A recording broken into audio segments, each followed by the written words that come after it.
তারপরে অনেকে আশু ভাই, তারপর আরেকজন যে গুলি খেয়েছেন, এরকম আমাদের প্রচুর নেতারা, বিশেষ করে সমবায় দলের, সবার তো আছি, আমি সমবায় দলের কথাই বলছি, যে অনেকেই গুলি খেয়েছেন, জেল খেটেছেন।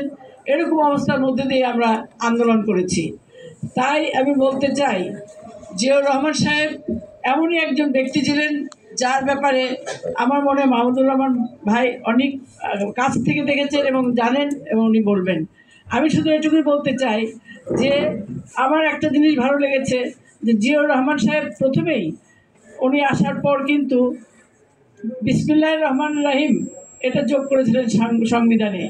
কারণ আমরা দেখেছি যেখানে শেখ মুজিবুর রহমান সাহেব দল নিয়েছিলেন হাতে, উনি যেখানে ব্যর্থ হয়েছেন সেখানেই আমাদের প্রেসিডেন্ট জিয়াউর রহমান সফল হয়েছেন। কারণ তিনি খাল খনন কর্মসূচি নিয়েছিলেন, যেটা মানুষ আগে বৃষ্টির উপর নির্ভর করত, যাতে বৃষ্টি যখন আসবে তখন ফসল হবে।